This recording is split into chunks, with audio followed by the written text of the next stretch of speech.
the last session and many of us trying to catch a flight, including you, I think. So the answers will be crisp here. Wonderful. So I think, Sudarshan, I think I will set the stage, right, in terms of the investments which are coming in and the kind of revenues that we are looking at. That's one part of the story. But at a larger level, what do you think suddenly semiconductor has become an industry of significance? And for us it's interesting because a lot of our discussions today are around IoT and therefore devices, etc. But beyond that, where do you really see the need for semiconductors to become a significant industry for India? Yeah, I've been tracking this sector for a while, and we've been talking about semiconductor manufacturing fab since at least 20 years.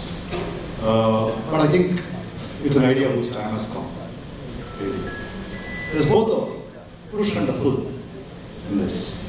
The way I look at this, one is we saw during this COVID period, the supply chain disruption, and there is an element of, can we probably guard some part of the supply chain, at least can we kind of create certain latency within the system that will enable core things can be addressed. So it's a strategic requirement today, and it's not just India. A lot of countries are looking into seeing whether we can have certain amount of strategic semiconductor manufacturing. Yeah? That's one part. I think the second part, which is actually the more interesting piece, is we have components. If you look at the value chain of semiconductors, design, there is a significant amount of capability within. We do have a whole host of design captives and independent design houses in India. And over the last few years, we have seen a tremendous growth in the EMS side, which is the downstream side. So we have both these, and what we needed to fill in was a fab. And therefore, we probably create a complete comprehensive value chain. Of course, not a complete value chain, but a comprehensive value chain. Therefore, both these forces, both an external requirement and an internal trust. And in a sense, therefore, I believe, as I said, an idea was transformed.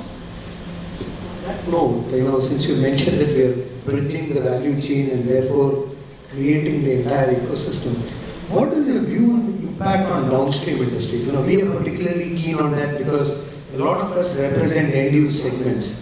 And therefore, be it manufacturing, be it automotive, consumer business companies, life sciences. So how do you really see the downstream impact of semiconductor value chain significantly being in India, if I can put it that way? So I'll kind of caveat it a little.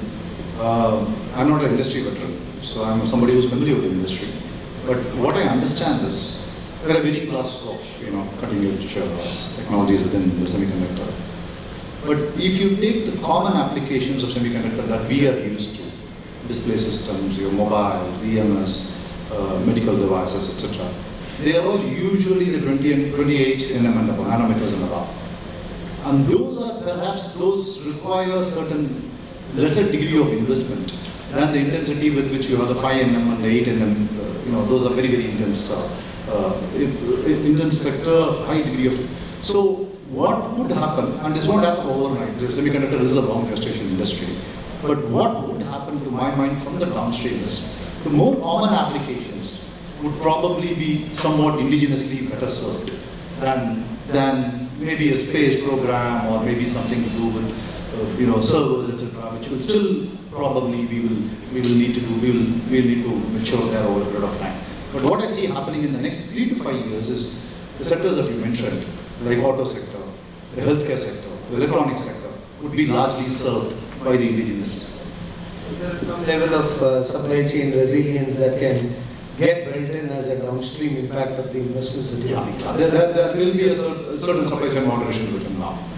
So one of the concerns that, and it augurs pretty well because all what you mentioned really fits in within the 15 champion sectors that we have for manufacturing. So in many ways, I think there is a thought out synergy that is there between semiconductor and the rest of the sectors.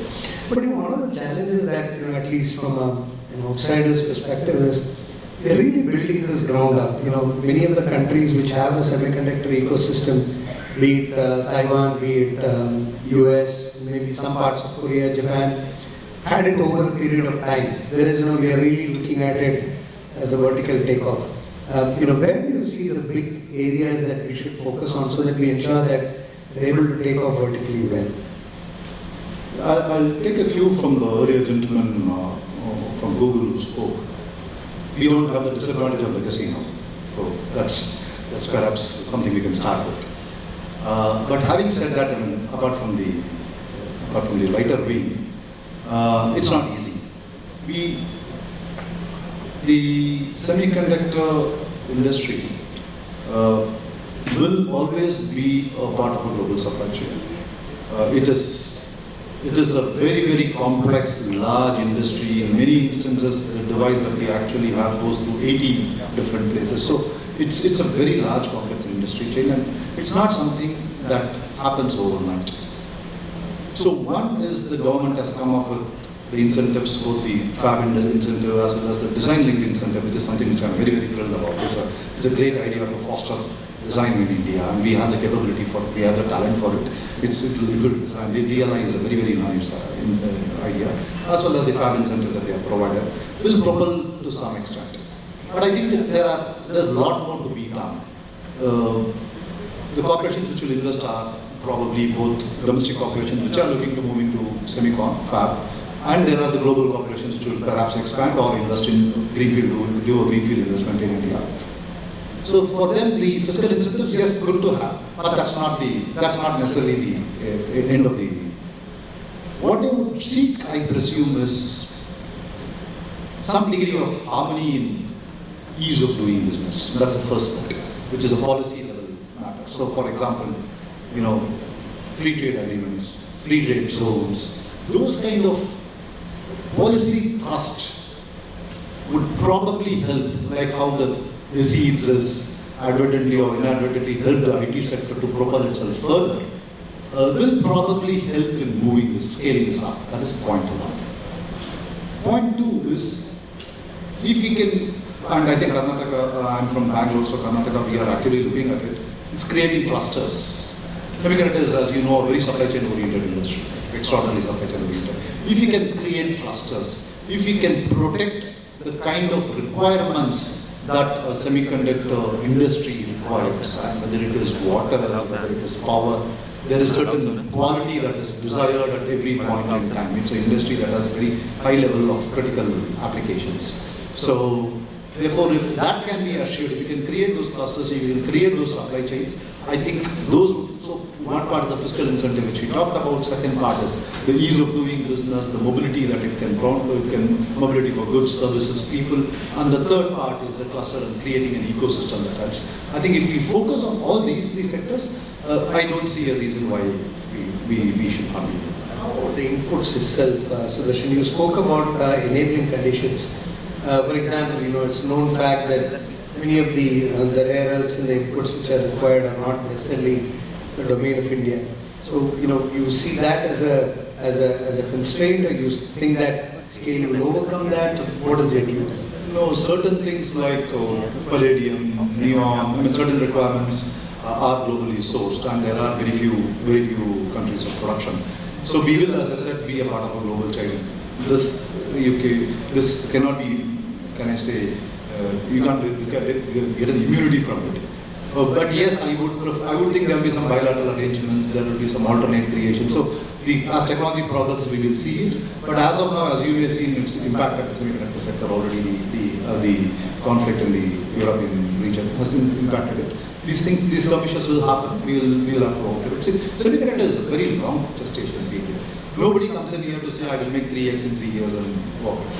This is a very, very long gestation period, and even within semiconductor, if you take the packaging part of it, probably in 3 years we will see some returns, some not even returns, some outcomes. But if you go into fab, it take a 5 to 7 year window.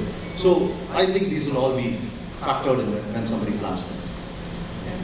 That brings to the other question, right? In earlier discussions, we always had this interaction around arbitrage, and whether it is a digital journey versus this. Whereas in semiconductor, we have the antithesis, right? We really don't have a talent pool which is exposed to semiconductor manufacturing, potentially on the design side, like what you said. So, any thoughts on what can be operating models that we should initiate as industry, as the government, and as participants to see that the talent pool is right? Because semiconductor itself is, I think, high tech. So semiconductor is more capital intensive than labor intensive, the fab part of it. But I think we should look beyond that. In a sense, there is a design segment which is very, very relevant, which sparks this industry, which is the atma for this industry really. And that we have enough and more arbitrage. We have enough capabilities within, and we can look at a larger diaspora. I think talent in India and Indian talent in that sense, right? So I think I guess there is enough room to play. Semiconductor fab per se, as I said, it's more capital intensive than labor intensive. So the arbitrage opportunities, visible arbitrage opportunities may be limited. But there is, as I said, a large ecosystem around it, a very large ecosystem. It's the components, assemblies, utilities, everything you take in. There is a significant, I'm told it's a 1:4 or 1:5 kind of ratio of creation. So there will be certain spin-offs that will happen for the larger economy, which will not be directly visible or directly measurable, but there will be a larger spin-off that happens. That would provide us certain efficiencies, which may not be directly visible, but I think it will get factored in the interest. Maybe the last question, Sudarshan. So, you saw the aspiration that he read out, 36 billion in the near term, 60 billion in the medium term, and with the kind of investments coming in, where do you think this sector can really be, and what would be? Is there a crystal gaze that you have, or how is it? Stargazing very easy, so that's fine. I think I'll probably look at it in two terms. Numbers per se is an outcome of effort and certain good fortune along the way. But without going into specific into numbers, a good start, right timing, certain capabilities within, and we are trying to fill the gap. This is a broad story. So, having said that, I think what we would probably see is a certain homegrown ventures, a fair amount of foreign investment, and certain joint ventures. I think these three formats, in a sense, would propel the sector. One. Number two, within this, I would see probably a reorientation of design. It's more development moving towards design, a reorientation at the prefab level. And at the fab level, perhaps packaging the die coming in quicker and fabs coming in later. Propulsion downstream, we already saw the impact on EMS where we were nothing about 10 years ago, we were nowhere in the picture. Now we are one of the largest producers of mobile phones in the world. So propulsion downstream will automatically happen. That is bound to happen any which way because of the market requirements. Everything goes into, I'm sure there'll be some point and there'll be a couple of chips here too. So. Okay, so Sudarshan, on a great note, we'll end this. Like what you said, right time, right investment and the right sector. And as you rightly said, it will also have a significant spin-off effect for downstream. So thank you so much, Sudarshan. I think great insights, and I think augurs well for the larger group because they are the downstream sector which will consume a lot of the upstream semiconductor in place. I think it's a strategic depth required, absolutely necessary, and it will spur and spawn a whole good ecosystem beyond. Thank you so much. Thank you, Sudarshan. Thank you.